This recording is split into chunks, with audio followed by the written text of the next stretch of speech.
안녕하세요. 저는 경기도에서 소아과 의사로 일하고 있는 35살의 여성입니다. 지극히 평범하게만 살던 제가 얼마 전 끔찍한 일을 겪어서 이렇게 사연을 보내게 되었어요. 모든 일을 겪고 난 지금 다시 생각해봐도 어떻게 사람이 그럴 수 있나 싶기도 하고, 한편으로는 빨리 그 사람들의 실체를 알게 돼서 다행이다 싶기도 합니다. 그동안 아무에게도 말하지 못했지만 그래도 두 번 다시는 이런 일이 생기면 안 될 것 같아서 익명의 힘을 빌려 용기를 내 사연을 보냅니다. 저는 어린 시절부터 아이들을 정말 좋아했어요. 한때는 어린이집이나 유치원 선생님을 꿈꿨을 때도 있었지만 이보다 아이들에게 더 도움되고 의미 있는 일을 해보고 싶었습니다. 그래서 소아과 의사라는 꿈을 가지고 의대에 진학했고 열심히 노력해서 전문의 자격증도 따고 소아과도 개원할 수 있었어요. 사실 소아과를 개원할 때는 비용이 적지 않게 들어서 약간 부모님의 도움도 받긴 했습니다. 저희 아빠는 지금 자동차 부품 회사를 운영하고 계시는데 자세히는 모르지만 직원 수가 50명 정도 되고 연 매출이 100억 정도 되는 회사이거든요. 회사를 잘 운영하시는 부모님 덕에 저는 제가 하고 싶은 일을 다 하며 별 어려움이나 걱정 없이 편하게 살았습니다. 이랬던 제가 나이를 한 살 한 살 먹으면서 걱정이 생기게 되었는데 그것은 바로 저의 결혼 문제였습니다. 아이를 엄청나게 좋아했기에 결혼을 빨리 해서 저와 닮은 아이를 갖고 싶었으나 저는 어릴 때부터 공부만 해왔고 이성에 대해서는 큰 관심이 없었습니다. 그래서 남들은 다 하는 연애도 제대로 해본 적이 없었어요. 연애해야 결혼도 하고 아이도 갖고 할 텐데 연애도 해본 적이 없는 제가 무슨 수로 아이를 낳을 수 있겠습니까? 30살을 넘기면서 이대로는 안 되겠다 싶어 주변에서 결혼할 남자를 찾기 위해 백방으로 노력했어요. 그런데 연애와 공부는 다르더라고요. 공부는 제가 열심히 노력하면 얼마든지 되는 것이었는데 연애는 노력한다고 해서 되는 것이 아니었습니다. 남들은 어린 나이에 소아과 의사가 되어 개원한다고 부러워했지만 저는 정말 답답하고 결혼을 못하는 이 현실이 속상했어요. 그래서 결혼 정보 업체를 통해 제 짝을 찾아볼까도 했지만 조건만 보고 억지로 맺어진 인연은 싫었습니다. 그러던 어느 날이었어요. 소아과에 비타민과 같은 유아 영양제를 납품하는 제약회사가 있었는데 우리 병원을 담당하던 영업 직원이 새로 들어왔다고 인사를 왔습니다. 그런데 이 영업 직원이 저의 고등학교 동창 이도훈이었어요. 도훈이는 저를 한눈에 알아보고 너무 반가워하며 자신의 명함을 주었고 저도 반가운 마음에 제 명함을 건넸습니다. 도훈이는 학교 다닐 때부터 공부를 잘하더니 의사가 됐느냐고 하며 별일 없으면 오늘 저녁 퇴근 후 같이 밥이나 먹자고 했어요. 저도 별 약속이 없었고 그날은 야간 진료도 없어서 식당에서 보기로 했답니다. 그날 저녁 약속한 시각이 되어 만나기로 한 식당으로 나갔어요. 도훈이는 이미 식당에 와 있었고 제가 식당에 들어가자 아주 반갑게 맞아주었습니다. 고등학교 시절에는 그저 개구쟁이였는데 어른이 되고 어엿한 직장인이 된 도훈이는 참 늠름해 보였어요. 우리는 순수했던 고등학교 시절로 돌아가 그동안 살아온 이야기를 나누었습니다. 도훈이네 아버지는 작은 회사를 운영하고 계셨고 어머니는 보육원을 운영하고 계셨어요. 그리고 도훈이에게는 3살 많은 형이 있었는데 그 형은 지적장애 장애가 있었습니다. 대화하다가 문득 도훈이의 형이 생각나서 요새 어떻게 계시냐고 물었더니 좋은 짝을 만나 몇 년 전에 결혼했다고 하더라고요. 그날 우리는 밥과 술을 먹으며 급속도로 친해지고 그 뒤로도 종종 연락을 주고받았습니다. 주말에는 영화도 보고 같이 운동도 하며 자주 만나다 보니 우리는 서로에게 이성적인 호감이 생기기 시작했고 정식으로 연인이 되었어요. 그렇게 6개월 정도 만났는데 만나면 만날수록 도훈이는 참 좋은 사람이라는 생각이 들었습니다. 저의 이야기를 잘 들어주고 지난 6개월 동안 한 번도 욱하거나 화를 낸 적이 없었으며 어른들에게도 예의 바르게 행동했어요.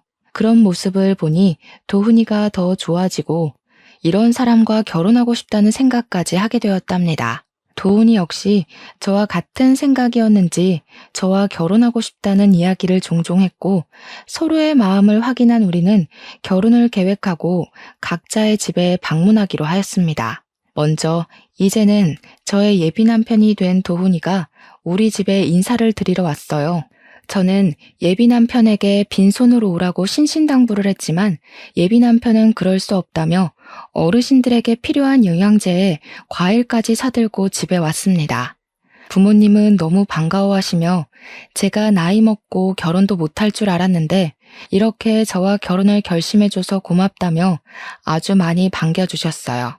도훈이는 엄마가 새벽부터 준비하신 음식들을 아주 복스럽게 먹었고 그런 모습을 본 부모님은 아주 좋아하셨습니다. 식사를 마친 후 거실에서 이야기하다가 예비 남편의 부모님, 저에게는 예비 시부모님에 관한 이야기가 나왔습니다. 그런데 놀랍게도 예비 시아버지가 운영하는 회사가 우리 아빠 회사의 하청업체더군요. 아빠는 세상에 이런 우연이 어디 있느냐고 하며 아무래도 보통 인연이 아닌 것 같으니 조만간에 얼른 상견례를 하고 결혼 날짜를 잡기로 하였습니다. 도훈이와 부모님의 첫 만남은 아주 화기애애했고 이어서 다음 주에는 제가 예비 남편의 집에 첫인사를 드리러 갔어요. 저는 어지간하면 긴장을 하지 않는 성격인데 정말 심장이 튀어나올 정도로 엄청나게 떨렸습니다. 예비 남편은 그런 저의 손을 꼭 잡아주며 우리 부모님은 이미 허락하셨으니 친척집이라고 생각하고 편하게 이야기하라고 했어요. 집에 들어가니 예비 시어머니는 저를 너무 반갑게 맞이해 주시며 소아과 의사이니 공부는 당연히 잘했을 텐데 얼굴도 참하게 이쁘다며 반겨주셨습니다. 예비 시아버지 역시 환하게 웃으시며 잘 왔다고 어서 오라고 하셨어요. 두 분의 따뜻한 환대를 받으며 거실로 들어갔는데 상에 육회, 공회 모든 음식이 다 있더라고요. 세상에, 저 이런 상은 식당에서나 봤지 집에서는 처음 봐요. 저 음식 가리는 것 없어서 밥에 김치만 있어도 잘 먹는데 힘들게 왜 이리 많은 것을 차리셨어요.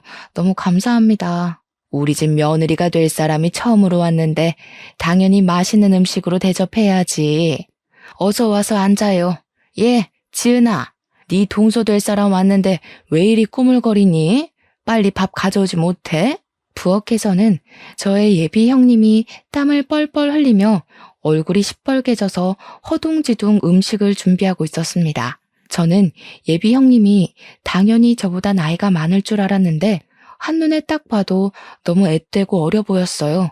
예비 형님께 인사를 하고 저와 예비 남편 그리고 예비 시부모님과 예비 시아주버님까지 상 앞에 앉았습니다. 그런데 예비 형님 혼자서 수저를 놓고 밥을 나르고 국을 나르고 계시는데 아무도 예비 형님을 도와주지 않았어요.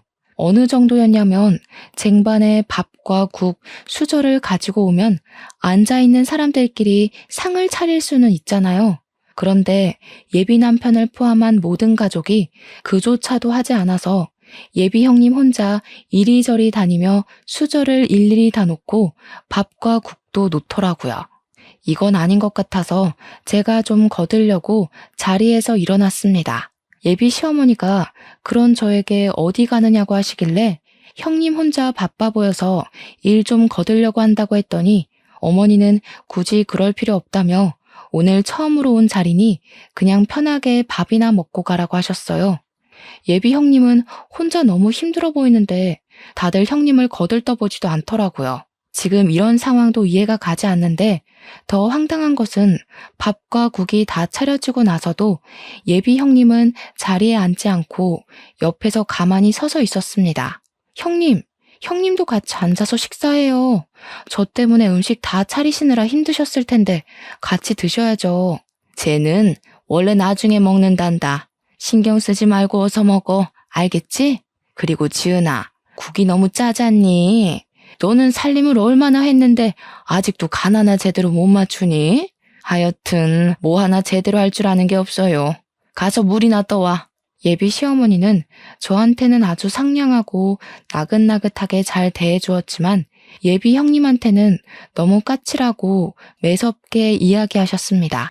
예비 형님은 그런 어머니의 말에도 원래부터 당연히 그래왔던 것처럼 억울한 표정 하나 없이 밥상 옆에 서 있었고 다른 가족들도 그런 예비 형님을 아무도 신경 쓰지 않았어요.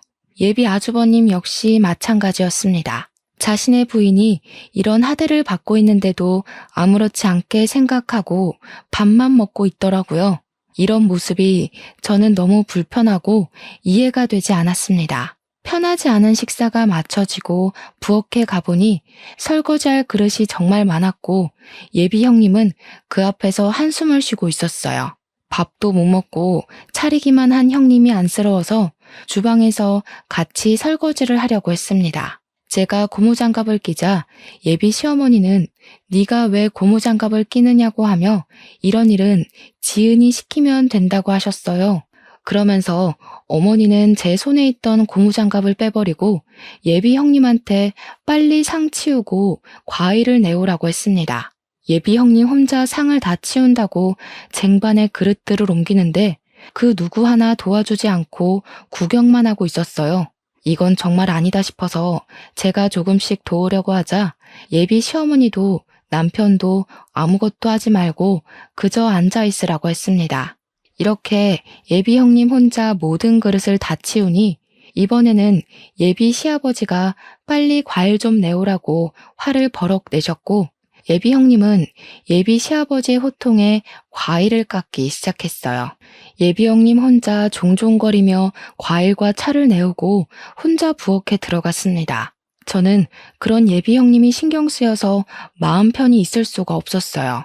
저의 이런 속도 모르고 예비 남편은 그저 실실 웃으며 과일을 먹고 있었고 예비 시아버지는 자신이 운영하는 회사와 우리 아빠가 운영하는 회사가 협력 관계라며 세상에 이런 우연이 어딨냐며 좋아하셨습니다. 예비 시어머니와 예비 아주버님도 아주 좋아했지만 이 순간에도 예비 형님은 마치 이 집의 가정부처럼 설거지하고 있었어요. 그래도 가족인데 혼자서 설거지를 다 하는 것이 너무 힘들 것 같아 다시 부엌으로 향했습니다. 아가야, 네가 왜 부엌으로 가니? 뭐 필요한 거 있니? 그게 아니라 형님 혼자 너무 힘드실 것 같아서 도우려고요. 아까 보니까 그릇이 엄청 많이 쌓였던데 아무래도 혼자서 하려면 너무 오래 걸릴 것 같아요. 형님과 이야기도 좀 나누고 싶고요. 그런 힘든 일은 제 혼자 해도 충분해. 너는 손님으로 온 것이니 제 신경 쓰지 말고 앉아서 과일이나 먹으렴. 그리고 무슨 형님이랑 대화하니? 우리끼리만 하면 되지. 지은아, 너도 빨리 설거지 마무리하고 좀 쉬어. 너 때문에 우리 새아가가 불편해하지 않니? 아유, 쟤는 눈치도 없고 생각도 없고 손도 느리고. 예비 시어머니는 제가 민망하게 느낄 정도로 예비 형님을 혼내셨습니다. 이렇게 예비 시어머니가 대놓고 무시를 하는데도 아무도 여기에 대해 토를 달지 않았고 이게 당연하다는 듯이 앉아서 과일을 마저 먹고 있었어요. 심지어 예비 형님의 남편까지도요. 이런 분위기가 정말 이해가 가지 않았고 너무 불편했습니다. 과일을 먹는 둥 마는 둥 하고 예비 시댁에서 나왔어요. 집으로 가는 길에 예비 남편에게 예비 형님에 관해서 물어보았습니다. 예비 형님은 원래 예비 시어머니가 운영했던 보육원에서 아기 때부터 자랐다고 해요. 그러다가 만 18세가 되어 보육원을 퇴소하고 바로 형과 결혼을 해서 지금까지 시댁에서 같이 살며 집안일을 하고 있었습니다. 그럼 형님은 몇 살이냐고 물으니 이제 고작 23살이래요. 예비 아주버님이 36살이니 둘이 무려 13살이나 차이가 났습니다. 남편에게 그럼 아주버님과 형님이 정말 사랑하고 연애해서 결혼한 것이냐고 했더니 그런 건 아니고 그냥 부모님이 결혼하라고 해서 했다는 거예요. 여러분은 이게 말이 되시나요? 지금 세상이 어떤 시대인데 부모님이 정해준 짝과 정략 결혼을 합니까? 저는 아주 기가 막혀서 어이없어 하는 반면 예비 남편의 표정은 너무 태연했습니다. 예비 형님이 이렇게 사시는 것은 아주 당연하다는 뜻이요. 나는 솔직히 어머니가 형님한테 막 대하는 것도 이해가 가지 않고 그런 모습을 보고도 다들 가만히 있는 것도 이해가 가지 않아.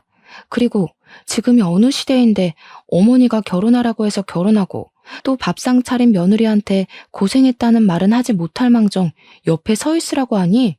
형수는 아주 어린 시절부터 보육원에서 자라면서 엄마의 도움으로 고등학교까지 졸업했고 졸업 후에도 형과 결혼시켜서 가족이 되어준 거야.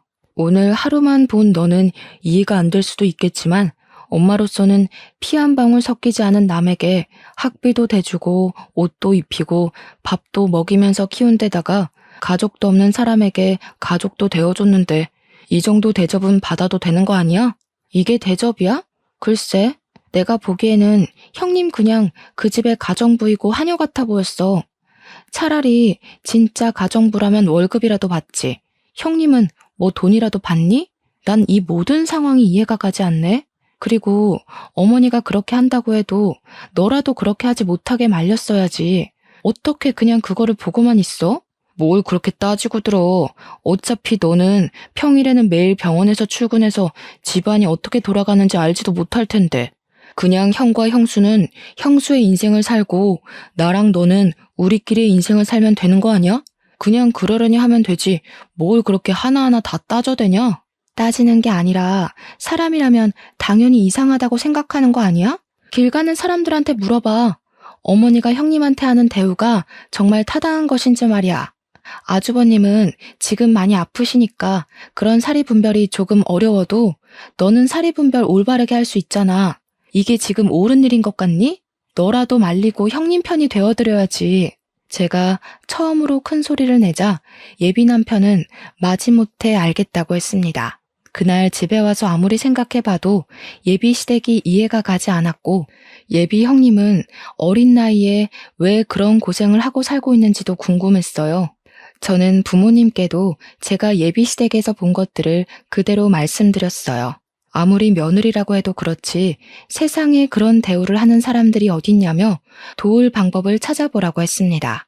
다음 날 예비 남편과 퇴근 후 만나기는 했지만 이전과는 다르게 뭔가 묘하게 어색하고 불편했어요. 원래는 우리가 만나면 한시도 쉬지 않고 대화를 나눴는데 이날은 대화가 자꾸 끊기고 시간이 잘 가지 않았습니다. 화요일, 수요일에도 원래는 퇴근하면 잠깐이라도 만났지만 예비 남편은 피곤하고 야근을 한다고 이유로 저를 만나지 않았어요. 뭔가 피하는 것 같다는 생각이 들었습니다. 그리고 목요일이 되었어요. 우리 병원은 매주 목요일에 휴진해서 그날 개인적인 업무를 많이 보곤 했습니다. 이날은 엄마의 심부름으로 마트에 갔는데 예비 형님이 마트에 있었어요. 저는 너무 반가워서 예비 형님한테 인사를 했습니다. 얼마 전 집에서 처음 봤을 때보다 더 어리고 풋풋해 보였어요. 저는 저번에 인사드리러 간 날 대화도 제대로 못 나눴는데 잠깐 커피 한잔 할 수 있냐고 물었습니다.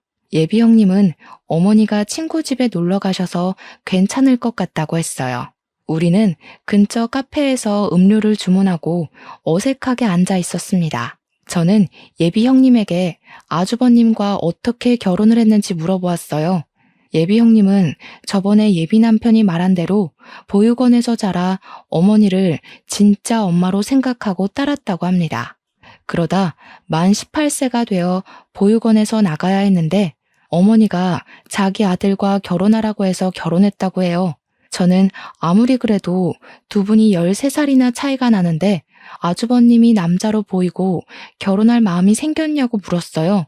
예비 형님은 사실 그때 보육원에서 나가면서 돈도 없었고 나가서 할 줄 아는 것도 없어서 그 당시에 먹고 살려면 결혼하는 수밖에 없었다고 합니다. 저는 두 분이 사랑도 없이 결혼했는데 후회되지 않냐고 물었어요. 예비 형님은 사실 다른 보육원 친구들은 돈 없이 사회에 나가 고생하고 위험한 길로 빠지고 교도소에 들락날락하는 친구도 많은데 자신은 그래도 꽤 좋은 집에서 삼시세끼 먹고 살 수 있으니 이 정도면 그래도 꽤 괜찮은 것 같아서 후회되지 않는다고 했습니다. 어린 나이에 자신의 꿈도 제대로 펼치지 못하고 집에서 보니 가정부처럼 생활하는데 이게 도대체 뭐가 괜찮다는 것인지 이해가 되지 않았어요. 예비 형님은 무엇이 잘못된 것인지도 모르고 그냥 체념한 듯한 표정으로 무덤덤하게 자기는 그저 좋다고 이야기하는데 너무 마음이 아팠습니다. 게다가 23살로 얼굴은 어려 보이지만 손은 주부 습진에 걸렸는지 갈라지고 하얗게 일어났고 손과 팔목 군데군데 상처도 있었어요. 그렇게 예비 형님이 그동안의 이야기를 한창 하셨는데 예비 시어머니한테 전화가 왔습니다. 전화 내용은 못 들었지만 예비 형님이 자꾸 죄송하다고 하는 것 보니 빨리 들어오지 않는다고 혼내는 것 같았어요. 이대로 들어가면 예비 형님이 크게 혼날 것 같아서 일부러 예비 시댁으로 같이 들어갔습니다. 예비 시어머니는 당연히 예비 형님 혼자서 들어올 줄 알았는데 저와 같이 들어오자 깜짝 놀라셨어요.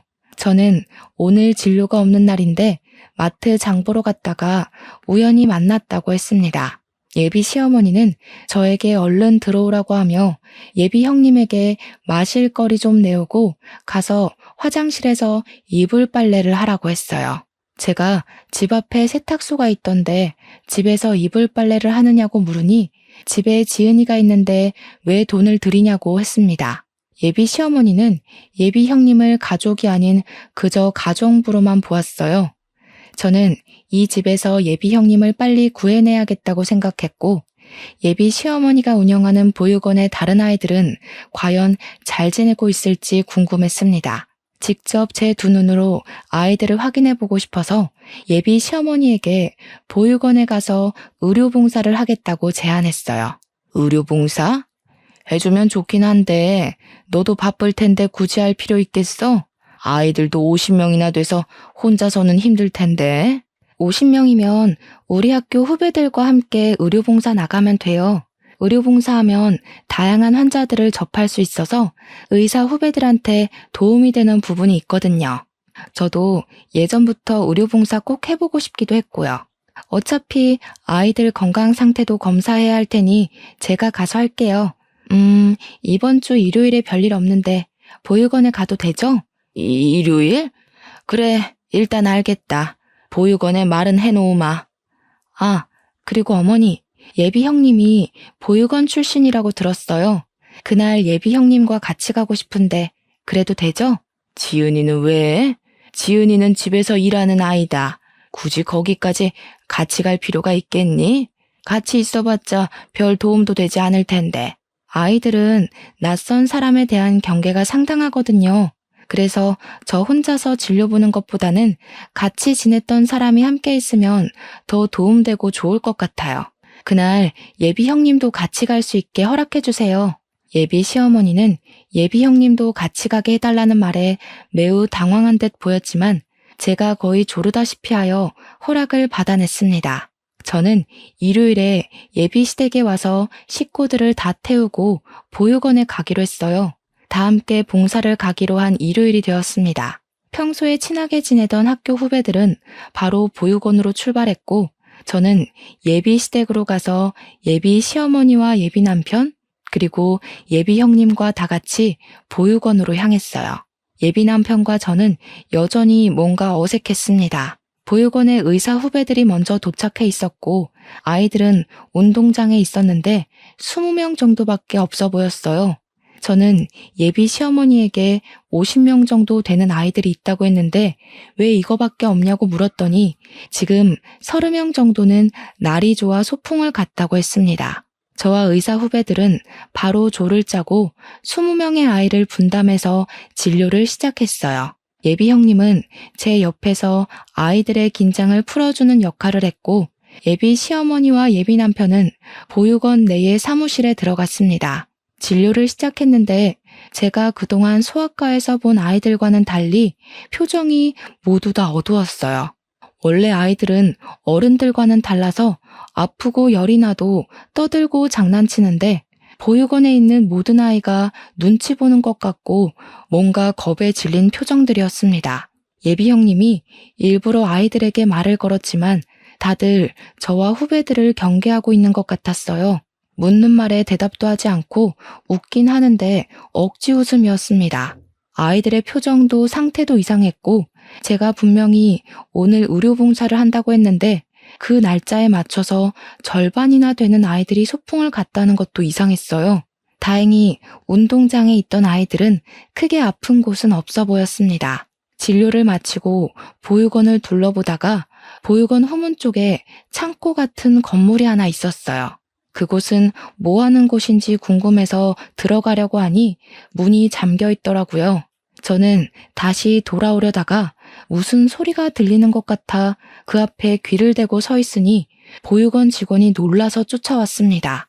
여기는 그냥 창고로 쓰이는 곳이고 직원들 외에는 들어갈 수 없으니 얼른 저쪽으로 가라고 했어요. 일단 가기는 갔는데 창고 안에서 분명히 사람 소리가 들렸는데 창고라고 하니 뭔가 수상했습니다. 미심쩍은 부분이 너무 많았고 아이들도 겉보기에는 괜찮아 보였지만 심리적으로는 매우 불안해 보였어요. 그래서 이 보육원에 대해 조금 더 알아봐야겠다는 생각이 들었습니다. 일단 그날은 진료를 마치고 예비 시어머니 몰래 예비 형님의 전화번호를 받아냈어요. 그리고 아무도 몰래 할 말이 있으니 시간 날 때 언제든 전화를 달라고 했습니다. 그날 예비 남편이 집까지 데려다 주는데 보육원에서 본 아이들의 표정이 너무 어둡고 나이에 맞지 않게 눈치를 많이 보는 느낌이었다고 이야기했어요. 예비 남편은 부모가 버린 아이들의 표정이 밝을 리가 있겠냐며 부모님 손잡고 소아과에 온 아이들과 여기에 있는 아이들이 당연히 다를 수밖에 없는 것이 아니냐고 했습니다. 그러면서 보육원 아이들은 부모한테도 버려진 아이들인데 왜 이리 예민하게 구냐고 했어요. 나는 소아과 의사이고 아이들의 상태를 체크해야 하는 사람이야. 그러니까 당연히 아이들이 전체적으로 분위기가 이상할 때는 의문점을 가질 수도 있는 거지. 안 그래? 그리고 그 아이들이 부모한테 버림을 받았어도 나는 이 아이들의 상태를 제대로 확인해야 할 의무가 있다고. 정말 대단한 의사납셨네. 저번에는 형수한테 꽂혀서 그러더니 이제는 보육원 아이들이냐? 지금 우리가 그런 거 따질 시간이 있어? 도대체 우리 결혼 준비는 언제 해? 상견례도 하고 결혼식장도 예약하고 갈 길이 구만리라고. 솔직히 말해서 나 지금 너랑 결혼 진행하는 것이 너무 찜찜해. 뭔가 의심되는 구석도 많고 마음에 걸리는 부분도 많아. 우리 일단 생각할 시간을 일주일만 좀 갖자. 이런 마음 갖고 결혼을 하면 아무래도 불행할 것 같아. 나 여기서 내릴게. 저는 예비 남편의 차에서 내려서 혼자 집으로 걸어갔습니다. 예비 시댁은 보면 볼수록 이해가 가지 않는 부분이 너무 많은데 예비 남편은 그런 저를 그저 예민한 사람으로만 취급했어요. 이대로는 결혼을 진행하기가 어려울 것 같아서 우리는 일주일 동안 생각할 시간을 갖기로 했습니다. 다음 날 오전 시간에는 환자가 많아 바쁘게 시간이 흘렀고 오후가 되자 조금 한가해졌어요. 잠깐 쉬고 있는데 모르는 번호로 전화가 와서 받아보니 예비 형님이었습니다. 지금 어머니가 잠깐 외출하셔서 전화했다길래 지금 당장 나가서 만나고 싶었지만 병원 진료 시간이라 안 되었고 혹시 저녁 때 시간이 되냐고 물었어요. 예비 형님은 저녁 때는 식사 준비하고 정리하고 하느라 바쁘고 아예 늦은 밤, 늦은 시간에 쓰레기 버리러 가는 척하며 잠깐 나갈 수 있는데 그때도 시간이 되냐고 했습니다. 저는 알겠다고 하고 밤늦게 집 앞에서 잠깐 보기로 했어요. 그날 밤 저는 차를 끌고 예비 시댁 앞으로 갔습니다. 시동을 끄고 기다리고 있는데 밤 10시쯤에 예비 형님이 쓰레기를 버리러 나왔어요. 저는 차에서 내려서 예비 형님에게 인사를 하고 일단 제 차로 데리고 갔습니다. 예비 형님에게 사실 어제 보육원에서 이상한 점이 많아서 그런데 보육원에서 어떻게 생활했는지 좀 알려달라고 했어요. 예비 형님은 보육원 생활에 말하기 꺼리는 것 같았습니다. 저는 예비 형님에게 어려운 이야기라는 것은 잘 알지만 그래도 어린 아이들에게 혹시라도 좋지 않은 부분이 있다면 고쳐야 하지 않겠냐며 설득했어요. 예비 형님은 어렵게 과거의 이야기를 꺼냈는데 내용이 정말 충격이었습니다. 예비 시어머니는 보육원의 원장으로 있으면서 아이들에게 제대로 된 음식을 제공한 적이 없었어요. 항상 오래된 음식과 썩기 직전의 음식만 제공하였고 그마저도 조금씩만 주어서 매일 배가 고팠다고 합니다. 그리고 자신이 기분이 좋지 않으면 아이들을 구박하고 학대하기도 했고 그러다가 아이들의 몸에 상처가 나도 치료하지도 않았어요. 어쩌다 한 번씩 의료봉사나 손님들이 오면 몸에 상처가 있거나 흉터가 있는 아이들은 지하의 강당에 가둬놓았다고 했습니다. 아마 어제도 아이들이 소풍을 갔다고 했지만 지하의 강당에 갇혀 있었을 것이라고 했어요.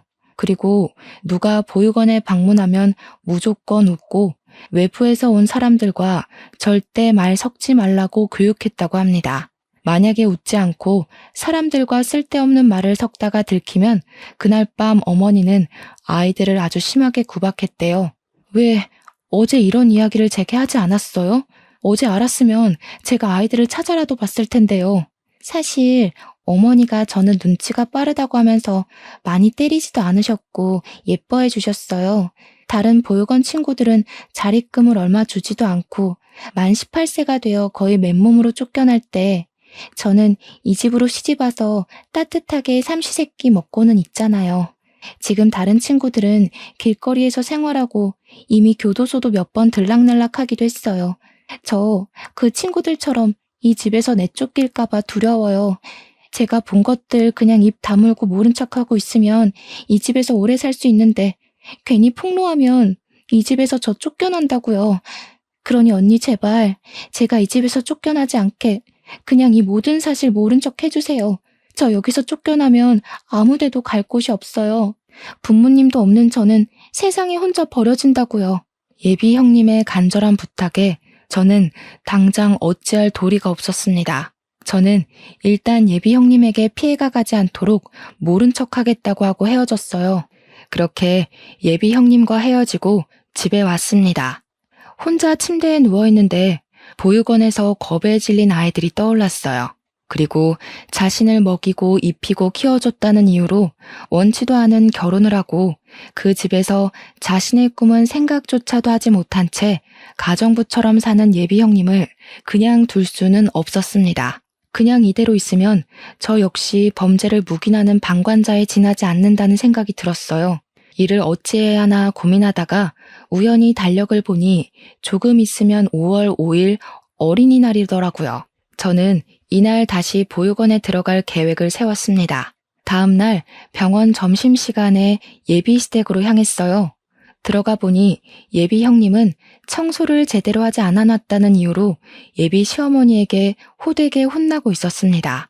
눈물을 뚝뚝 흘리는데 정말 너무 안타까웠어요. 예비 아주버님은 자신의 부인이 그렇게 혼나는데 신경도 쓰지 않고 TV만 보고 있었습니다. 답답한 마음을 뒤로하고 예비 시어머니에게 5월 5일에 보육원 봉사활동을 하고 아이들에게 간식을 주고 싶다고 했어요. 예비 시어머니는 보육원 일에 왜 이리 신경 쓰냐고 하시며 그다지 반기지 않았지만 제가 소아과 의사이기도 하고 저번에 소풍을 가서 절반 정도는 진료를 보지 못해서 꼭 하고 싶다고 했습니다. 그리고 어린이날이니 아이들이 좋아하는 피자나 치킨 같은 간식을 제공하려고 한다고 하며 예비 형님도 같이 가자고 했어요. 예비 시어머니는 탐탁치 않은 표정으로 굳이 그럴 필요 없다고 하셨지만 제가 완강하게 말하니 어쩔 수 없이 허락했습니다. 저는 예비 시어머니의 허락을 받아냈고 그 후 예비 형님에게 연락해서 보육원의 지하 강당이 어디냐고 물어봤어요. 그곳은 후문 쪽에 들어가는 입구가 따로 있었고 매일 잠가놓는데 사무실에 그 열쇠가 있다고 했습니다. 순간 저번에 후문에 있던 창고 문을 열려고 하니 보육원 직원이 깜짝 놀라 했던 것이 떠올랐고 직감적으로 거기가 바로 지하 강당일 것 같다는 생각이 들었어요. 제가 알게 된 모든 사실을 부모님께 말씀드리니 부모님은 세상에 어떻게 아이들을 데리고 그런 짓을 할 수 있냐며 이거는 절대 용서하면 안 될 행동이라고 분노하셨습니다. 그런 집안과 제 결혼은 당연히 안 되는 것이고 이들이 법의 심판을 받도록 해야겠다고 하시며 제게 평소에 친분이 있던 변호사 한 분을 소개해 주셨어요. 저는 변호사님께 내가 알고 있는 사실들에 관해서 이야기했고 변호사님은 최선을 다해 도와주겠다고 했습니다. 그리고 예비 형님은 자신의 의지와는 상관없이 보육원 원장인 어머니가 시켜서 지적 장애가 있는 아들과 결혼한 것인데 혹시 혼인 취소가 가능하냐고 물었어요. 어렵기는 하지만 그래도 상황을 보면 아주 힘들 것 같지는 않다며 한번 진행해 보자고 했습니다. 그리고 5월 5일 어린이날이 되었어요. 저는 의사 후배들과 변호사님을 의사 후배인 척 위장을 하고 함께 보육원으로 향했습니다. 그날도 아이들은 운동장에 모여 있었는데 30명 정도밖에 없었어요. 나중에 온 예비 시어머니에게 아이들이 왜 이것밖에 없냐고 했더니 저번에 소풍 가서 진료를 못 본 아이들만 있고 그날 소풍을 못 간 아이들이 오늘은 소풍을 갔다고 했습니다. 아이들은 여전히 표정이 밝지 않았고 우리를 상당히 경계했어요. 한 명씩 진료를 보다가 직원들이 바쁜 틈을 타서 저와 변호사는 빠져나왔습니다. 몰래 사무실로 들어가 열쇠 뭉치를 찾아 챙기고 후문 쪽의 창고로 갔어요. 열쇠가 하도 많아 시간이 오래 걸렸지만 예비 시어머니와 보육원 직원들이 아이들에게 간식을 주느라 바빠서 저와 변호사님을 신경 쓰지 못했습니다. 드디어 창고의 열쇠를 찾았고 들어가서 지하로 가보니 예비 형님의 말대로 강당이 있었고 그곳에는 정말 진료를 받아야 할 아이들이 있었어요. 아이들은 제대로 먹지도 못했는지 많이 힘들어 보였고 몸 곳곳이 상처투성이었습니다. 일단 변호사님은 증거를 남겨놔야 한다며 핸드폰으로 사진을 찍었고 저는 바로 경찰에 신고하고 아무렇지 않은 표정으로 다시 운동장으로 갔어요. 운동장에서는 예비 시어머니가 아이들에게 피자를 나눠주고 있었고 아이들은 서로 이야기도 하지 않고 허겁지겁 먹고 있었습니다. 예비 시어머니가 저를 찾았다며 어디에 다녀왔냐고 물으셔서 잠깐 화장실에 다녀왔다고 하며 대충 둘러댔어요. 잠시 후 저의 신고를 받고 출동한 경찰들이 보육원으로 들어왔습니다. 예비 시어머니가 무슨 일로 오셨냐고 물었고 경찰들은 여기 아동학대 신고가 들어왔다고 했어요. 예비 시어머니는 지금 아이들이 논란이 빨리 가라고 했지만 경찰들은 신고가 들어온 이상 확인을 해봐야 한다고 했습니다. 이쪽으로 오세요. 저기 창고에 지하 강당이 있는데 그곳에 아이들이 있습니다. 어머니, 언제까지 끔찍한 일들을 숨기려고만 하셨어요? 어떻게 따뜻한 손길이 많이 필요한 아이들에게 이런 짓을 하실 수가 있으세요? 예, 유나야. 지금 무슨 말을 하는 거니? 내가 뭘 어쨌다고? 그리고 지하 강당이 있다는 것은 어떻게 알았어? 설마 지은이가 다 이야기한 거니? 누가 이야기한 것이 뭐가 중요하겠어요. 어머니가 지금 아이들을 학대하고 보육원 출신인 형님의 인생을 망쳤다는 것이 중요하죠. 어떻게 아무리 부모님이 없다고 해도 그렇지 어머니 맘대로 자기 아들과 결혼시킬 생각을 하세요? 정말 끔찍합니다. 어머니가 그동안 저지른 모든 일들 다 처벌받게 될 거예요. 단단히 각오하세요. 예비 시어머니는 아동학대 혐의로 경찰에 바로 구속수사가 진행되었습니다. 저는 함께 경찰서를 갔다가 예비 형님과 함께 우리 집으로 갔어요. 이렇게 정신없고 제 평생 잊지 못할 어린이날이 지나갔습니다. 다음 날 병원에서 진료를 시작하려는데 밖에서 시끄러운 소리가 들려서 나가보니 예비 남편이 화가 잔뜩 나서 다 뒤집어 엎고 난리더라고요. 야, 김윤아, 너는 남의 집 이렇게 풍비박산을 내놓고 태연하게 일을 하고 있어? 어떻게 사람이 이렇게 잔인해? 잔인? 진짜 잔인한 사람들이 누군데 여기 와서 난리야? 너네 부모 그동안 지은 씨를 얼마나 못살게 굴었니?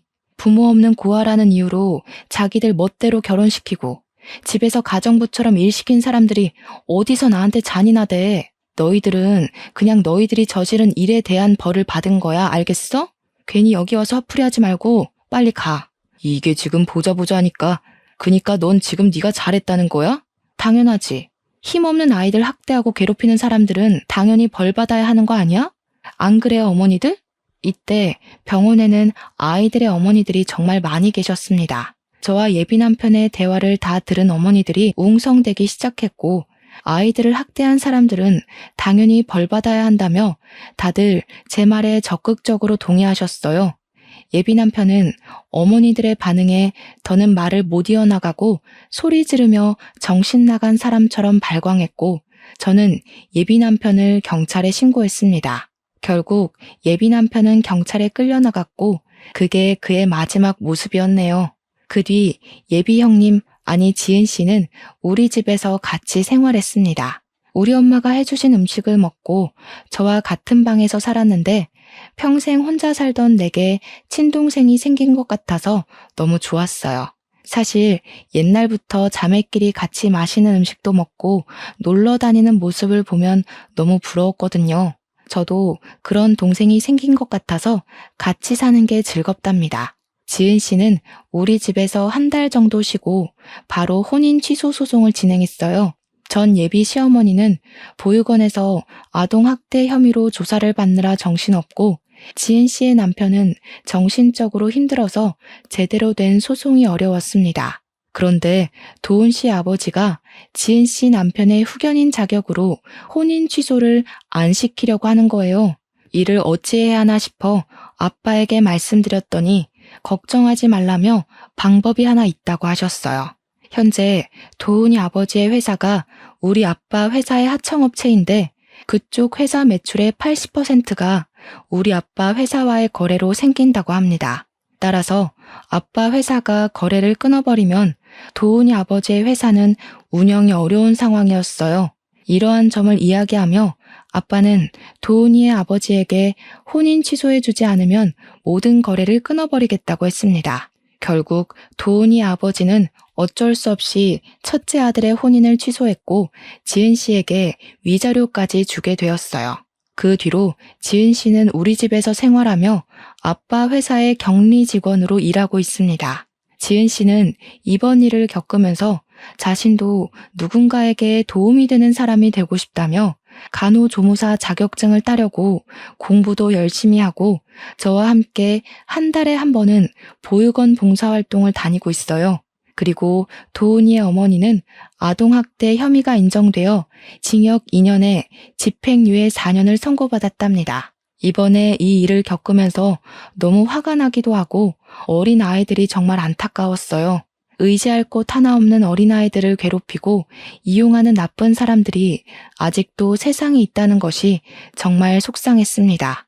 사실 저는 그동안 여기 사연을 듣기만 했지 쓰는 사람은 아니었지만 너무 답답한 마음이 들어서 이렇게 사연을 쓰게 되었어요. 제 글솜씨가 그다지 좋지 않아 저의 답답한 마음이 여러분께 제대로 전달되었는지는 모르겠습니다. 그때 일을 생각하며 쓰려니 뒤죽박죽이 되어버린 것 같지만 그래도 상황 설명은 어느 정도 되었으리라 생각되네요. 다시는 이런 일이 없으면 좋겠고 세상의 모든 아이가 다들 행복해지는 그날이 오기를 바라며 저의 사연은 여기서 마무리 지으려고 합니다. 끝까지 들어주신 모든 분께 진심으로 감사드립니다.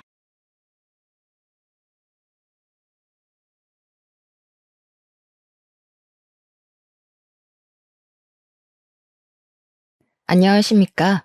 사연을 들어주실 청취자 여러분들께 인사를 먼저 올리고 시작하겠습니다.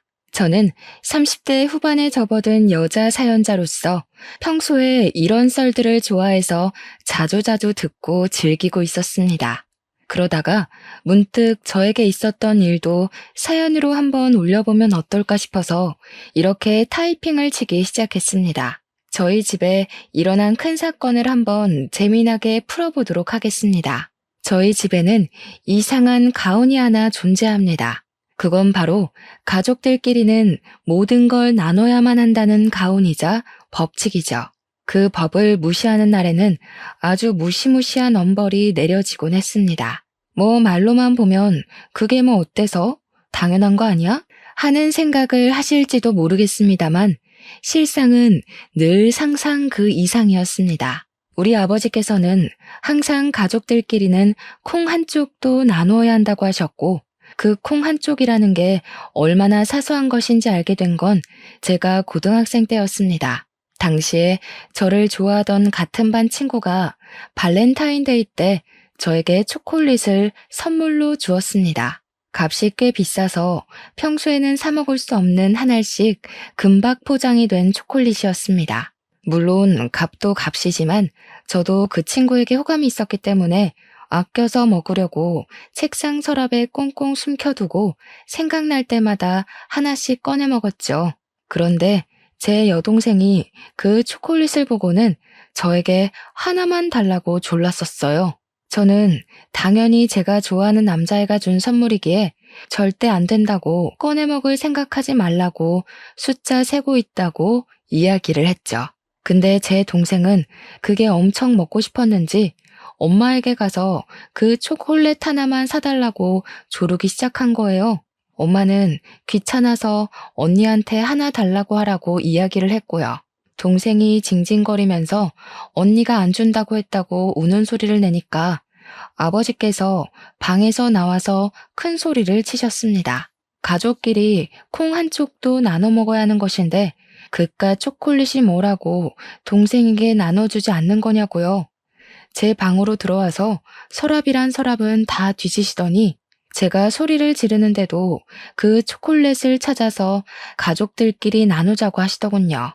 제가 받은 선물인데 고작 7개 남았는데 저를 한 개 덜렁 주고는 자기들끼리 2개씩 나눠서 입에 까놓는 게 아니겠습니까?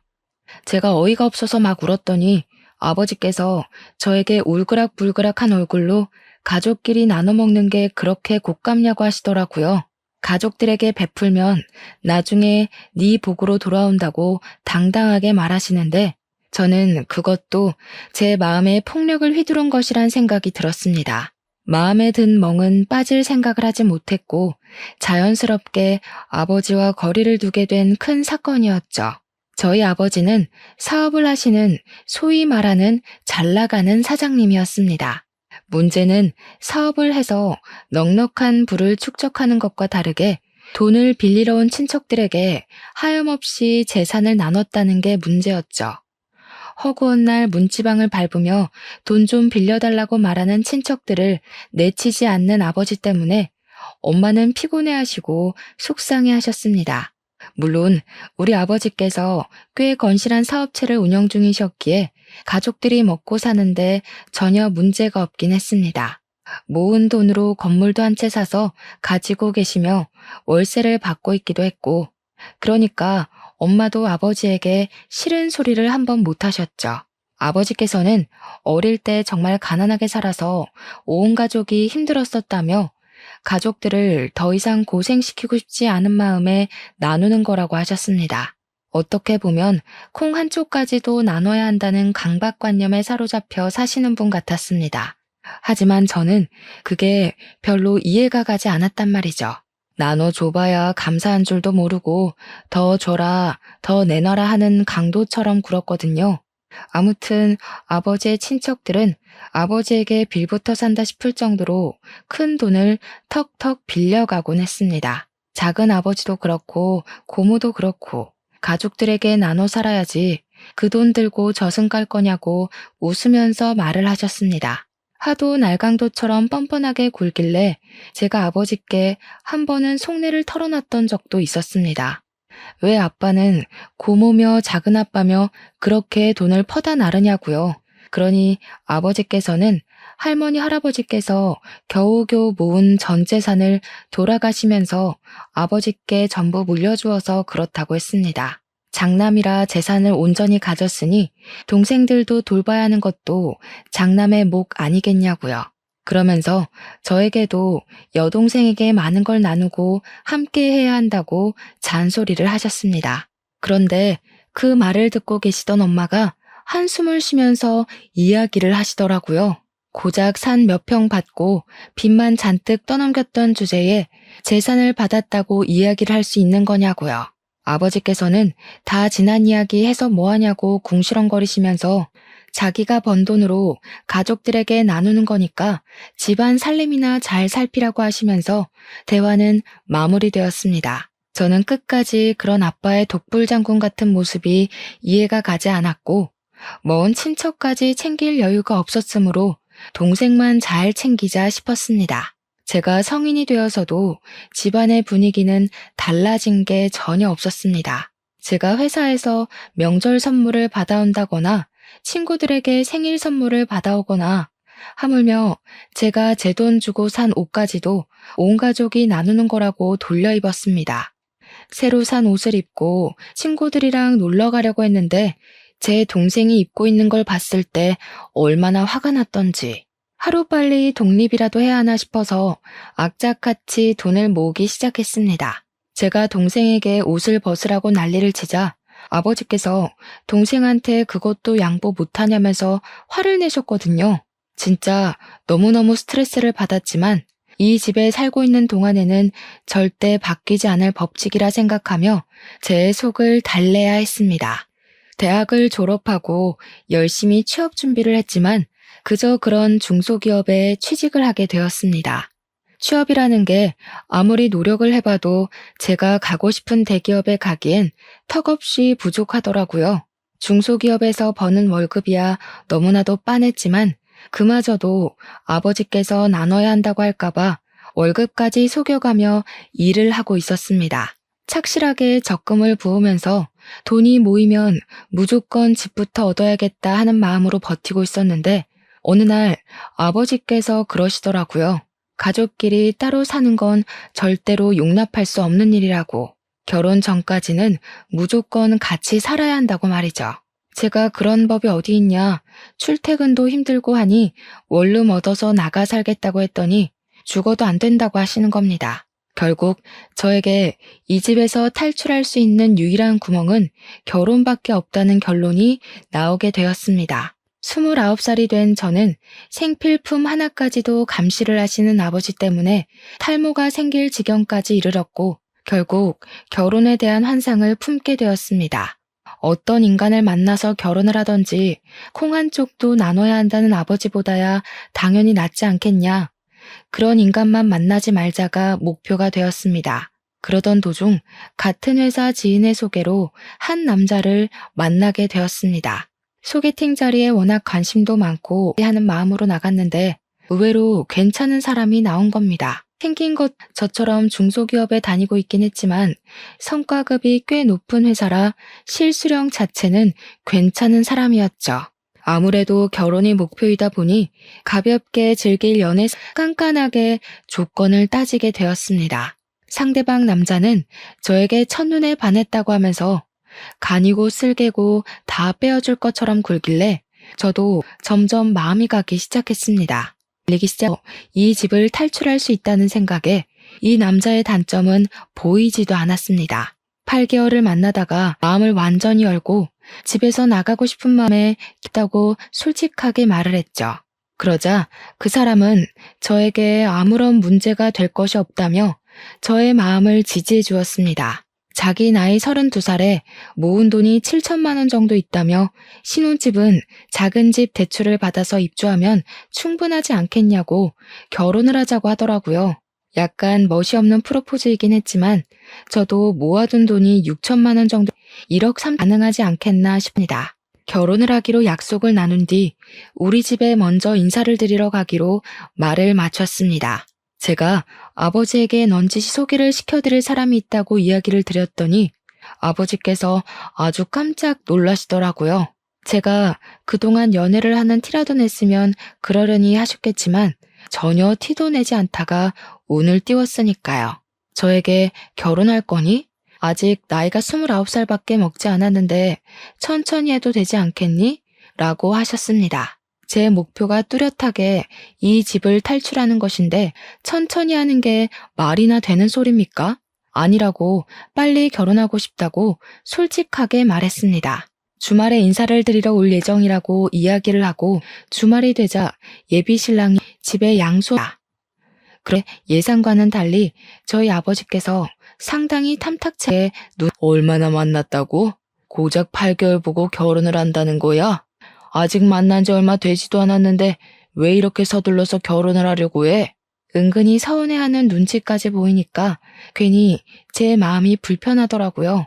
제가 이 집을 나가려고 노력하는 이유가 아버지 때문인데 정작 아버지는 아무것도 모르고 서운해하시니까요. 아버지께서는 고집스러운 제 눈빛을 보시고는 마음을 한풀 꺾으셨습니다.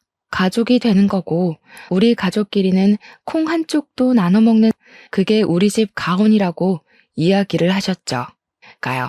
예비 신랑이 막 웃으면서 현실적인 가훈이라고 너스레를 떨더라고요. 아버지께서 곰곰이 생각을 하시더니 신혼집은 대출 받지 말고 본인이 직접 전세를 얻어주시겠다고 말씀하셨습니다.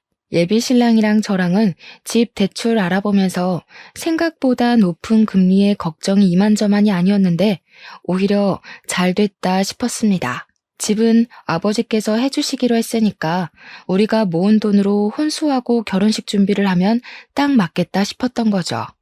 그리고 한 3주 정도 지나서 주말에 이번에는 예비 신랑네 집으로 인사를 드리러 가게 되었습니다. 솔직히 주변에 결혼을 한 친구가 없어서 인터넷으로만 시댁 이야기를 접하게 되었었는데요. 보통 인터넷에 올라오는 시댁 이야기들은 부정적인 이야기가 많더라고요. 시집살이며 고부간의 갈등이며 그래서 너무나도 긴장되고 한편으로는 무섭기도 하고 막 등에 땀이 줄줄 흐를 정도였어요.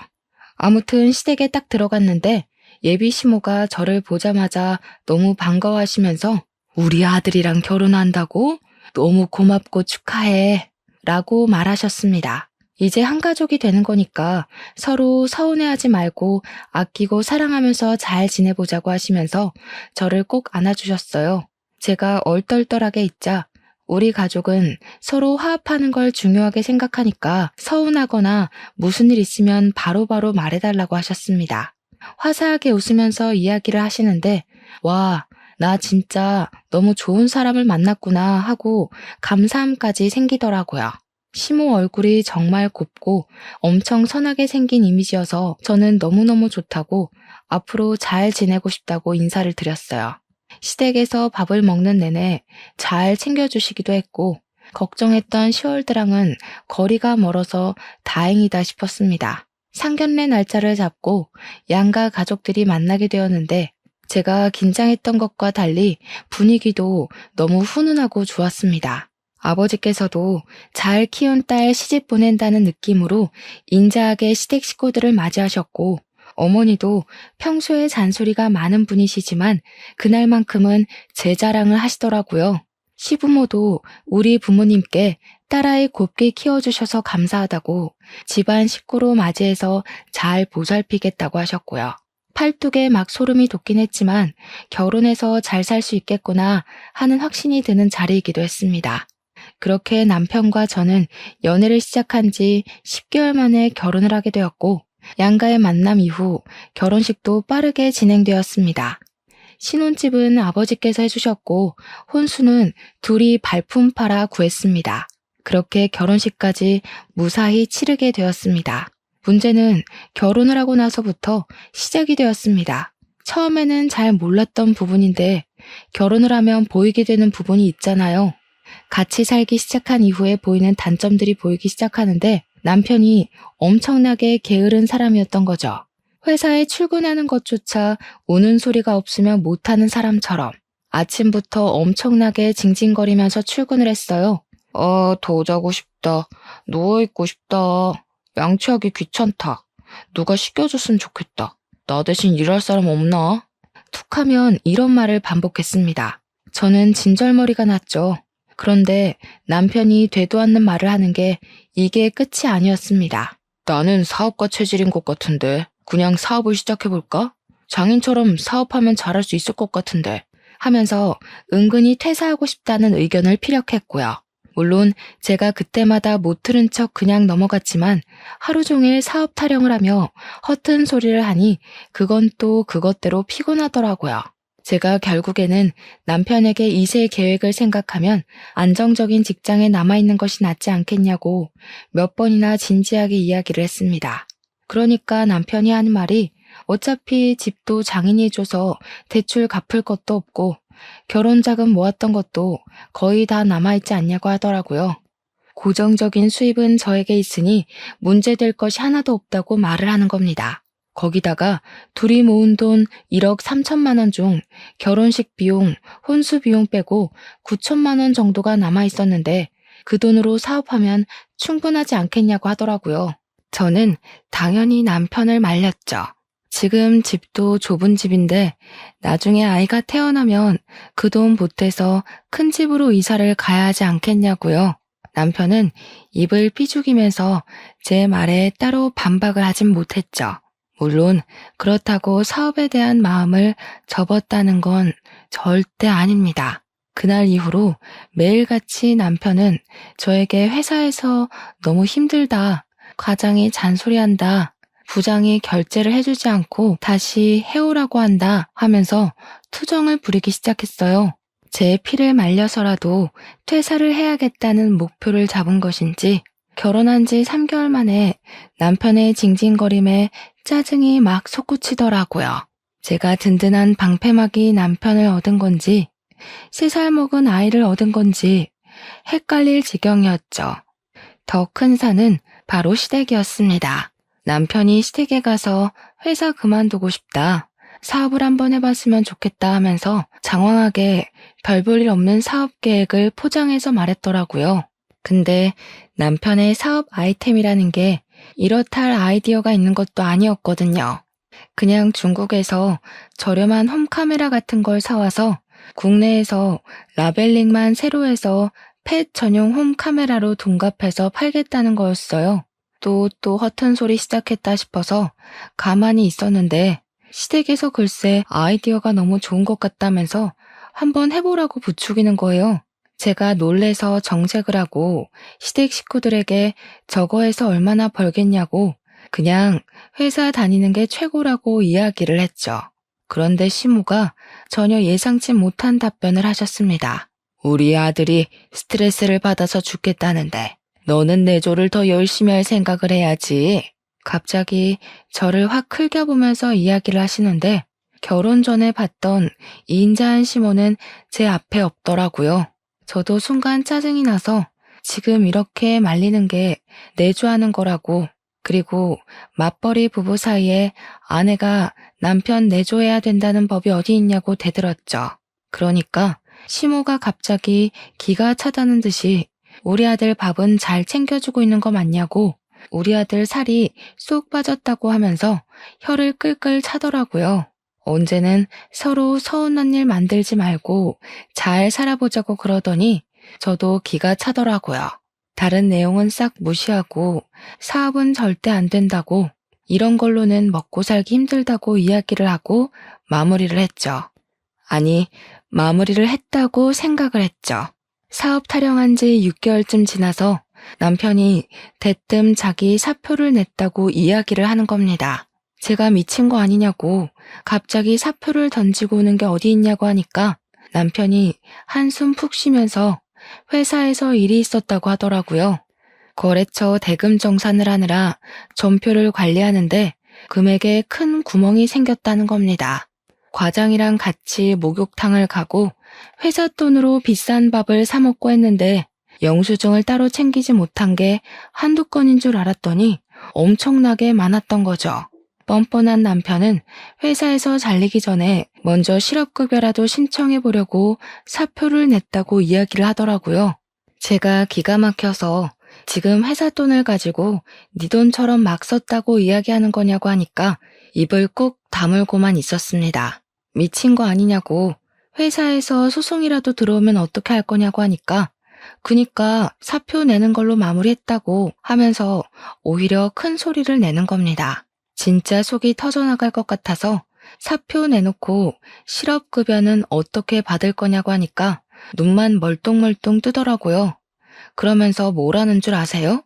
회사 그만두면 자동으로 실업급여 나오는 거 아니냐고 미친 소리를 하더라고요. 제가 기가 막혀서 그냥 할 말이 쏙 사라지더라고요. 앞으로 뭐 해 먹고 살 거냐고 물어보니까 글쎄 하는 말이 당신이 벌어오는 돈으로 우리 둘이 못 살겠어? 하면서 드디어 본론을 꺼내더군요. 9천만 원 남아있는 통장 자기한테 주면 사업 한번 제대로 시작해보겠다고요. 자기가 무슨 수를 써서라도 그 돈 다시 채워 넣을 테니까 믿어달라고 하면서 저를 설득하기 시작했습니다. 저는 당연히 안 된다고 딱 잘라 이야기를 했는데 시모한테 그것조차 일렀는지 다음날 시모가 우리 집에 찾아온 거예요. 저한테 그깟 돈이 뭐가 중요하다고 남편 길을 죽이냐고 하면서 집안을 쓱 둘러보더니 소리를 치시더라고요. 집안 꼬라지가 이게 뭐니 정말? 집 청소 좀 해야겠다. 주말이라고 늘어질 생각하지 말고 반질반질하게 쓸고 닦으란 말이야. 수건은 삶아서 쓰는 거 맞니? 우리 아들 피부가 예민해서 세탁을 잘해야 돼. 요즘은 세탁기가 삶아주는 것도 다 해요. 세탁기로 해봐야 직접 끓여서 삶는 거랑 같겠니? 당장 수건부터 삶아라. 수건 삶고 난 다음에 속옷도 삶고 청소기만 돌리지 말고 물걸레질까지 하고. 우리 아들 미세먼지에 약한 거 몰라서 그래? 그리고 냉장고에 먹을 것도 하나 없더라. 그러니까 우리 아들 살이 빠지지. 집안 살림 하나하나를 들춰보면서 잔소리를 하는데 저도 그냥 넘어가면 안 되겠다 싶더라고요. 시모한테 집안 살림 하나하나 간섭하시면 서운하다고 하니까 시모가 눈을 치켜뜨면서 지금 자기한테 뭐라고 했냐고 다시 말해보라고 성을 내더라고요. 결혼 전에 보여줬던 모습은 어디 가고 저한테 언제는 화합하면서 잘 살아보자고 하더니 너무 일방적으로 나오는 것 아니겠어요? 저도 화가 나서 시모한테 너무 간섭이 심하다고 궁시렁거렸더니 어디 시모한테 말대꾸를 하냐며 노발대발했죠. 내가 이 정도 간섭도 못하니? 우리 아들 살림이나 마찬가지인데 라고 하시더라고요. 그러더니 한술 더 떠서 다음 주 주말에 시댁에 와서 살림을 배우고 가라는 거예요. 죽어도 안 가려고 애둘러서 이야기를 했는데 일주일 내내 전화해서는 오라고 난리를 치길래 어쩔 수 없이 도살장 끌려가는 소마냥 갔죠. 그랬더니 화장실에 들이밀고는 턱을 치켜뜨길래 화장실 청소하라고요? 했더니 욕조를 보라고 하더라고요. 욕조에 이불 빨래가 산더미처럼 들어있는데 그걸 밟아서 빨으라고 시키는 겁니다. 어머님, 요즘 코인 세탁방 같은 데 가면 이불 빨래할 수 있는 큰 세탁기 있어요. 거기서 빨래하는 게 훨씬 편하죠. 어머, 예, 거기 누가 썼는지도 모르는 세탁기에서 이불을 빠는 게 말이 되니? 그리고 이불은 밟아서 빨아야 제대로 빨리는 거다. 그러더니 이불 빨래, 커튼 빨래, 시댁 물걸레질까지 싹 시키더라고요. 밥까지 차리라고 눈짓하는 거 죽어도 못하겠다고 고개 빳빳이 들고 가만히 있었더니 우리 아들 살 빠진 것만 봐도 알만하다면서 갑자기 급발진하시대요. 저도 참으면 안 되겠다 싶어서 어머님이 반찬 좀 해서 가져다 주시면 되겠다고 했죠. 시무랑 저랑 대치하고 있는데 속 없는 남편 놈은 낄낄 웃으면서 자기 엄마 성질 건드리지 말라고 하더라고요. 진짜 뺨이라도 한 대 후려치고 싶었습니다. 저도 집에 오는 길에 남편에게 경고했죠. 너도 내 성질 건드리지 말라고요. 오늘은 처음이라서 봐준 줄 알아 했더니 입국 다물대요. 그 뒤로도 사업 타령은 가시질 않았고 어찌나 노래를 불렀는지 저희 부모님도 그 사실을 알게 되셨죠. 근데 우리 아버지께서 남자가 사업 한번 해보는 거 나쁘지 않은 일이라면서 실패도 해보고 성공도 해보면 견문이 더 넓어진다고 남편 편을 들더라고요. 사업 한번 해봐, 배짱 한번 보게 하면서 남편의 말에 힘을 실어줬고 결국 저는 두 손 두 발 다 들고 통장을 건넸습니다. 남편은 정말 통장을 받자마자 중국에서 홈카메라를 엄청나게 사들여서 판매를 하기 시작했습니다. 문제는 이게 국내에서 판매를 하려고 하니까 일이 복잡하더라고요. 해킹 문제도 있고 리소스 문제도 있고 뭐 기술적으로 어쩌고 저쩌고 하는데 우리 모질이 남편은 그런 건 하나도 알아보지 않고 일만 버려둔 거죠. 무슨 특허권 문제니 세금 문제니 하는 것들이 하나둘 발목을 잡기 시작했습니다. 사업한다고 일은 다 벌려놓고 돈은 죄다 쏟아부어놨는데 판매는 하나도 못하게 생긴 거죠.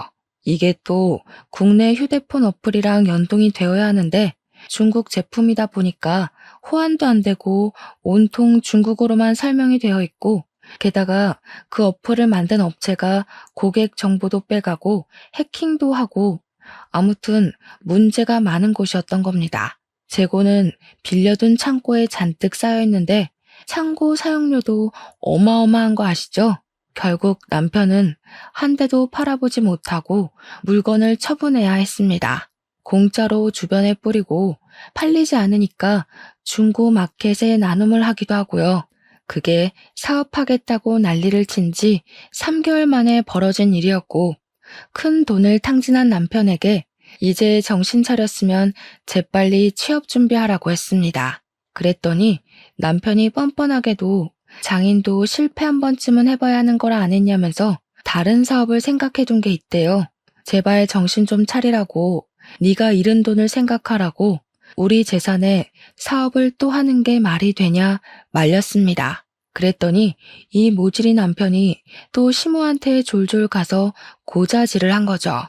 시모가 집에 찾아와서는 실패해서 의기소침해 있는 남편에게 응원은 못할 망정 새 사업하겠다는 거 길을 꺾는 게 말이 되냐고 잔소리를 하더라고요.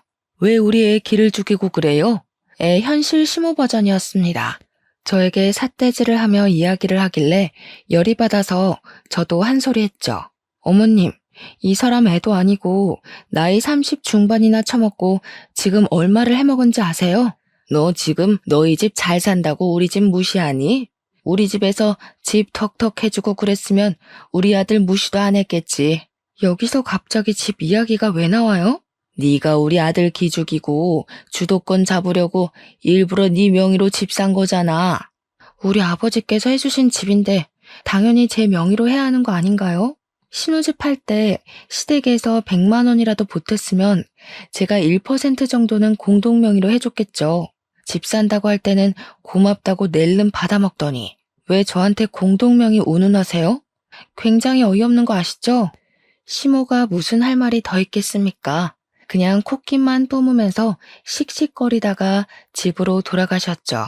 남편이 저한테 틱틱거리면서 왜 긁어부스럼 만드냐고 한 소리 하는데 제가 어이가 없더라고요. 남편한테도 경고했죠.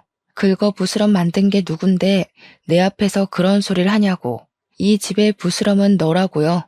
사업한다고 헛짓거리 그만하고 어디든 취업부터 하라고 했습니다. 근데 이놈이 정신 못 차리고 우리 아버지를 찾아가서는 사업을 제대로 해보고 싶다면서 투자를 해달라고 한 겁니다. 가족끼리 당연히 그 정도는 나눠줄 수 있지 하면서도 우리 아버지께서도 이 미쳐넘는 놈한테 1억이나 지원을 해주신 거예요. 아버지께서 가진 건물로 대출을 받아서 해줬다고 하시더라고요. 우리 집 구할 때도 담보대출 받아서 해주신 걸로 알고 있었거든요. 남편은 아버지에게 받은 1억을 가지고 이번에는 미용기기 사업을 시작했고 확실히 미용기기는 반응이 좀 오긴 했어요. 처음에는 중국 제품이라고 사람들이 꺼려하더니 저렴한 가격에 효과도 꽤 괜찮은지 SNS를 통해서 입소문이 퍼지기 시작했습니다. 그 기회를 놓치지 않고 마케팅 업체를 끼고 SNS를 통해서 홍보를 하기 시작했죠. 남편도 처음과 다르게 꼼꼼하게 알아보고 준비했고 공을 들이긴 했어요. 출장도 몇 번이나 다녀왔고요. 그렇게 슬슬 수익이 나기 시작한 남편의 사업은 1년이 지나자 많은 성장을 했고 회사에 다닐 때보다 3, 4배는 더 돈을 벌어오기 시작했습니다. 가끔은 저한테 떵떵거리면서 자기는 사업이 잘 맞을 거라고 하지 않았냐며 큰 소리를 쳤습니다. 물론 그때마다 꼴불견이긴 했지만 저에게 생활비를 줄 때만큼은 왕처럼 모셨죠 뭐. 그렇게 자리를 잡아가고 난 뒤 저는 남편에게 슬슬 아이를 갖자고 말을 하려고 했는데 그때 또 한 번 큰 사건이 터지게 되었습니다. 우리 아버지께서 운영하고 있던 제1공장에서 불이 나면서 기계와 상품 대부분이 손실되어 버린 것이었습니다. 물론 보험이 가입되어 있긴 했지만 관리 미흡으로 인한 전선 노후, 누전이 겹치게 되면서 일어난 사건이라 100% 보험금을 받을 수 없다는 판결이 나온 겁니다. 관리가 덜 된 것에 대한 책임을 져야 한다는 뜻이었죠.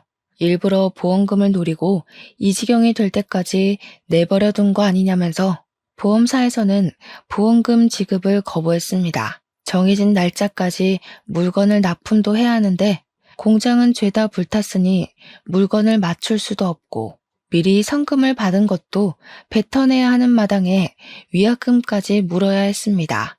보험금 일부 수령한 걸로 돌려막기를 하다가 결국에 아버지께서는 건물까지 팔게 되었는데 건물에 끼인 대출까지 일시불로 갚아야만 하는 상황이 되었습니다. 한마디로 한순간에 아버지의 평생 사업이 산산조각이 나서 불타버리게 된 것이었습니다. 부모님은 결국 집까지 팔아서 빚을 갚아야만 했습니다. 저에게 연락이 와서 며칠만 집에서 지내도 되겠냐고 물어보시길래 냉큼 오시라고 했더니 얼굴이 많이 상해 있더라고요. 그동안 아버지께서 친척들 집을 돌면서 돈을 빌리러 다니셨던 모양입니다. 제가 작은아버지와 고모한테 이야기를 좀 해보라고 그동안 빌려간 돈 많지 않냐고 하니까 아버지께서 부들부들 떠시더라고요. 그러면서 그 잡것들 이러시길래 깜짝 놀랐죠. 아버지께서는 무슨 일이 있어도 가족들 욕은 잘 안 하시거든요. 그래서 무슨 일이 있었냐고 물어보니까 손주들이며 자식들이며 죄다 유학 보내놓고 외국 여행 다니고 하는 것들이 돈 좀 빌려달라니까 전화를 뚝 끊어버리대요. 형 사업 망했어? 빚졌어? 하더니 앞으로 연락 안 했으면 좋겠다고 하면서 돈 없다고 했다는 겁니다. 자기들이 돈 없을 때는 살랑살랑 하더니 돈 좀 빌려달라니까 끊어버리는 게 무슨 가족이냐면서 가족들끼리 나누며 살긴 개뿔이라고 지들 필요할 때만 가족이라고 하시더라고요. 작은 아버지와 고모뿐만 아니라 친척들 전부 아버지 사업 망했다고 하니까 등을 돌렸다고 합니다. 그 이야기를 하는 내내 아버지의 표정이 너무 좋지 않아서 은근 마음이 쓰였습니다. 우리 아버지께서 갑자기 멀뚱히 있던 남편에게 그러시더라고요. 자네 사업 자금 내가 대준 거 알지? 그러더니 본인을 좀 도와줬으면 좋겠다고 넌지시 운을 띄우니까 우리 남편이 얼마나 도와드려야 하는데요? 하고 하더군요. 아버지께서는 1억을 빌려주었으니 그 정도만 줬으면 좋겠다고 대충 돌려 막아야 할 건 다 막아놨으니 미천만 있으면 된다고 하셨습니다. 아무런 말 없이 빤히 아버지를 바라보고 있는 남편의 옆구리를 쿡 찔렀죠. 그러니까 남편이 인상을 팍 쓰면서 1억이나 빌려달라고요? 하면서 자기가 아무리 잘 나가는 사업가라고 해도 1억을 어떻게 뚝딱 마련하냐고 하더라고요. 저는 남편의 입에서 당연히 거절이 나올 거란 생각을 못했기에 입만 떡 벌리고 있었습니다. 남편은 처제는 어디서 뭐하고요?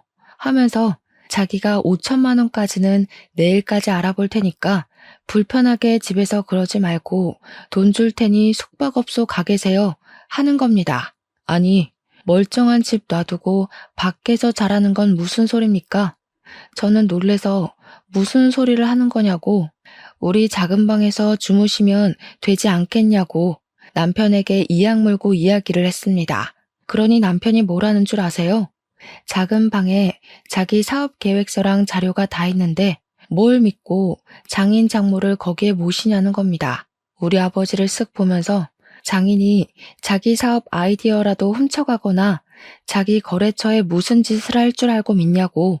그 말에 제가 얼마나 경악을 했는지 모릅니다. 5만 원짜리 지폐 2장을 건네면서 이 돈으로 나가서 주무시고 배달 음식이라도 시켜 드시라고 선심 쓰듯 이야기를 하는데 와, 사람이 돌겠더라고요. 부모님도 그 돈 받아서 초라하게 집을 나서는데 제가 그냥 계시라고 해도 이 집이 더 불편하다고 나가시더라고요. 현관문이 닫히자마자 열이 받아서 남편한테 바로 달려들었습니다. 야, 네가 사람이냐? 너네 엄마 아빠였어도 이렇게 행동할 거니? 네가 지금 버는 돈이 다 누구 주머니에서 나온 돈인지 알고 하는 행동이냐고. 진짜 어이없네. 내가 5천만 원 구해온다고 말했잖아. 어이없는 건 나지. 받은 건 1억인데 갚는 건 왜 5천만 원이야? 그리고 이 집도 우리 아빠가 해준 집인 거 알고 하는 소리지? 어떻게 집 해준 사람을 밖에서 자라고 내쫓을 수가 있어? 이 집 시세가 얼마나 한다고 그렇게 유세를 떨고 앉았어? 다음에 큰 집으로 이사 가면 그 집은 내 명의로 사던가 해야지. 중소기업 다니면서 돈도 얼마 못 버는 게 자존심은 왜 부리냐? 남편의 말에 저는 얼굴이 점점 굳어갔습니다. 속으로 저를 그렇게 생각하고 있을 줄이야 꿈에도 몰랐죠 뭐. 아무리 그래도 3년이라는 시간을 서로 부대끼면서 살았는데 그런 생각을 하고 있었다는데 충격적이었습니다. 제가 아무 말도 하지 않고 부르르 떨고 있으니까 저한테 5천만 원 주는 것도 감지덕지하게 생각하라고 하면서 지방에 일자리를 알아봐 드리라는 겁니다. 지방에 가서 남의 밭에서 농사 짓는 거 도와주면 돈 좀 벌지 않겠냐고 소일거리나 하시면서 살라고 하라고. 그 나이 먹고 사업은 무슨 사업이야? 라며 짓거리는데 제가 너무 화가 나서 남편의 뺨을 정말 있는 힘껏 때렸습니다. 너 지금 내 얼굴 때린 거야? 세상에 맞고 사는 남편이 어디 있어? 당장 이혼해. 너한테 볼 일 다 끝났고 처가도 망해가서 부담되는 와중에 잘 됐다. 너하고 더 이상 같이 살 이유가 전혀 없으니까 짐 싸서 당장 나가. 이거 미친 새끼 아니야. 이 집 우리 아빠가 내 명의로 해준 집인데 어디서 나가라 말아야? 나가려면 네가 나가야지. 혼수도 거의 내 돈 주고 한 거나 다름없는 거 알지? 네가 사업한다고 남은 돈 다 말아먹었잖아. 내 집에 있는 거 하나도 건드리지 말고 당장 몸만 나가. 알겠어? 그러니 남편이 씩씩거리면서 바로 짐 대충 꾸려서 나가더라고요. 바로 아버지께 전화해서 당장 우리 집으로 오시라 했더니 근처에 계셨는지 바로 오셨습니다. 은근슬쩍 남편 눈치를 보려고 주변을 쓱 훑으시길래 이혼할 거라고 남편이 우리 집 개무시했고 열받아서 뺨도 때렸다고 이야기를 했습니다. 부모님께서 본인들 때문에 벌어진 일이라는 생각이 드셨는지 고개를 숙이고 계시길래 죄 지은 거 없으니 그러지 말라고 말씀드렸죠. 시모가 다음날 우리 집에 찾아와서는 저에게 온갖 개소리를 짓거리면서 감히 자기 아들 뺨 때렸냐고 이렇게는 못 산다고 이혼하라고 하시대요. 전 당당하게 어제 이미 이혼하겠다고 말을 했으니까 아줌마도 우리 집 찾아오지 말라고 내쫓았죠. 근데 그 이후에 5천만 원을 주겠다던 남편이 말을 싹 바꾼 겁니다. 이혼하는 마당에 자기가 왜 5천만 원을 구해다 줘야 하는 거냐고 뻔뻔하게 나오는데 정말 인간 말종이다 싶었습니다. 이혼 진행을 하면서 애도 없고 하니 양육비 조정할 내용도 없었고요. 협의 이혼으로 진행해서 위자료도 따로 없이 완벽한 남남이 되었습니다. 구청에 가서 이혼 서류를 제출하자마자 저는 변호사를 선임해서 재산 분할 청구 소송을 진행했습니다. 일단 금액은 크게 부르자 싶어서 10억을 분할해달라고 요청을 했습니다. 그동안 남편 사업이 성장을 한 것도 우리 아버지의 미천이 아니었으면 불가능한 일이었잖아요. 거기다가 집도 제가 해갔고요. 전 남편이 결혼하고 거의 바로 회사를 그만두었기 때문에 제가 먹여 살렸다는 증거까지 완벽하게 있었거든요. 법원에서는 재산 분할에 대해 저에게 손을 들어주었지만 10억은 과하다고 5억을 배상받으라는 판결이 나왔습니다. 5억을 받아서 그 돈으로 아버지의 사업에 급한 불은 끄게 되었습니다. 오히려 1억 7천만 원 정도가 남게 되었고 아버지는 그 돈으로 다시 한번 공장을 일으켜보겠다고 하셨습니다. 저는 그 돈을 모두 아버지께 드렸고 아버지는 발로 뛰며 이전 거래처 사장님들을 만나셨어요. 이전 거래처에서도 아버지의 사고를 안쓰럽게 생각하셨고 돈으로 지원해 줄 순 없어도 거래는 끊지 않고 계속하겠다고 의향을 밝히셨습니다. 아버지의 공장은 다시 한번 조금씩 굴러가기 시작했습니다. 그 일이 벌어진 지 3년이 더 지나고 공장은 다시 완전히 복구되었고 신혼집으로 썼던 그 작은 집에서 부모님과 저 셋이서 살고 있었습니다. 물론 공장이 돌아가기 시작하면서 따로 사는 동생과 합치기 위해 더 큰 집을 대출받아 계약을 했고 이사를 가려고 준비 중에 있었죠.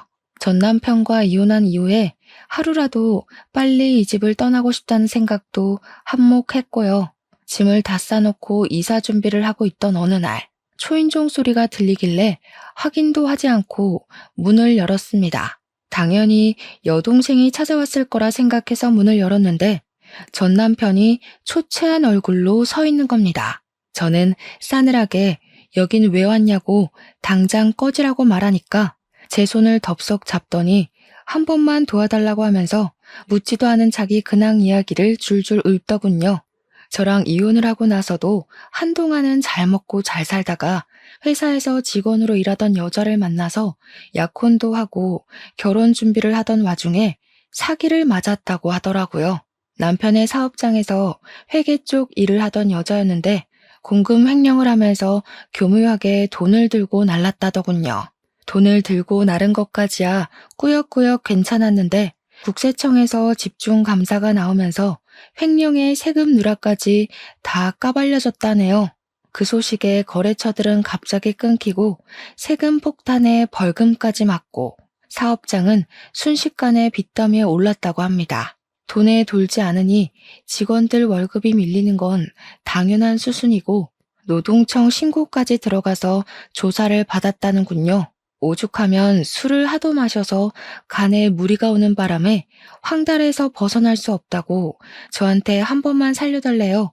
우리 아버지한테 가족끼리 원래 콩 한쪽도 나누는 거 아니냐면서 도와달라는데 아버지께서 전 남편 싸대기를 확 날리셨습니다. 내가 너랑 왜 가족이야? 하는데 우리 엄마는 싸둔 짐덩어리에서 김장용 굵은 소금을 꺼내 전 남편 면상에 던지시더군요. 전 남편은 소금 맞고 뺨 맞고 멍하게 서 있더니 갑자기 막 울면서 잘못했다고 빌더라고요. 뭐 어쩌라고. 너 망해가는 거 보면 춤이라도 꼭 춰야지 했는데 춤출 기분도 별로 안 난다. 당장 꺼져. 전 남편이 계속 안 가고 있길래 경찰까지 불렀죠 뭐. 경찰서에 조사 쓰러 가니까 시모가 찾아와서는 표독스럽게 절 노려보대요. 같이 살았던 정이 있는데 한번 도와줄 수도 있지 하면서 궁시렁거리는데 가소롭더군요. 아줌마, 우리 친정 힘들 때는 돈 없으니까 꺼지라고 하더니 이제 와서 태도 전환하시는 거예요? 저도 돈 없는 아줌마랑 아줌마 아들한테 관심 없고 말도 섞기 싫으니까 좀 꺼지세요. 저를 보면서 부들부들 떨고 있는 시무를 가뿐히 무시하고 집으로 돌아왔습니다. 우리 가족은 3일 뒤에 집도 예정대로 이사를 했어요.